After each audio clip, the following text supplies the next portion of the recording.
इरीडा के बारे में सवाल फिर है हमारे पास मोहित यादव जी की तरफ से। इरीडा, इरीडा, इरीडा क्या करें? 3 ही रीडर का सवाल है क्या? भाई इतने सवाल आते हैं इसलिए मैंने 3 बार कह दिया। ओके। हाँ, इसका क्योंकि जो बाकी लोग देख रहे होंगे वो भी शायद उनके भी सवाल होंगे कहीं न कहीं कि भई इरीडा में क्या करना है? इंडियन रिन्यूएबल, हाँ, इंडियन रिन्यूएबल जी। इसका वैल्यूएशन तो गजब का महँगा है। इस पे थोड़े दिन पहले भी डिस्कशन हुआ था। बिल्कुल, और उस समय भी आप अ, स्पेलिंग पे ही अटके थे कि मिल नहीं रहा था आईआरई। जी, बिल्कुल सही बात है। नहीं, इनकी कैटेगरी इतनी अच्छी है ना कि ये फ्यूचरिस्टिक इन नेचर है, तो ये तो बढ़ता रहेगा। लेकिन वैल्यूएशन अगेन फिर मुझे तंग करता है, यहाँ पे भी वही कर रहा है।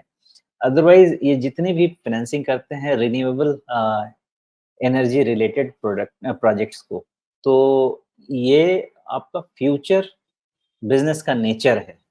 तो उस हिसाब से ये बहुत अच्छे सेगमेंट में बैठता है। दिक्कत यही है कि कोई थियरी मुझे नहीं कहता कि ₹94 ₹95 की चीज़ 195 हो गई है और फिर भी जाके तुम इन्वेस्ट कर लो और वैल्यूएशन देखते हुए भी। तो मुझे उस चीज़ का डिस्कम्फर्ट है।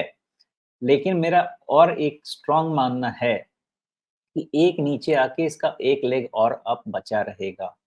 तो मुझे लगता है 145 से 140, हाँ, 145 से 150 का जो रेंज है ना, या हो सकता है कि एक गैप है 135 के आसपास। ये सब रेंज के आसपास कभी ना कभी सपोर्ट मिल जाएगा। फिलहाल 2-3 तरह से समझ लेते हैं इसको। मोमेंटम वाली जो बात है वो 170 के ऊपर मोमेंटम बना हुआ है। उसके पहले ये नीचे आने वाला ही नहीं।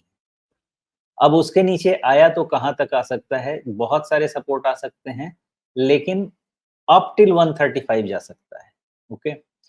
एक बार गिरे और उसके बाद एक और राउंडिंग बॉटम बनाए और इसका वहीं से फिर वो नया लेग शुरू होगा।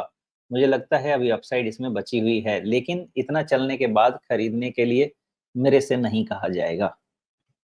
जी, सीधे-सीधे खड़ी दीवार जैसी ही दिख रही है, बावजूद इसके कि चार्ट बहुत छोटा है, लेकिन जिस तरह से ये चल रहा है, इसके लिए खड़ी दीवार के अलावा और क्या कहा जाए, तो खड़ी दीवार से मुझे तो डर लगता है।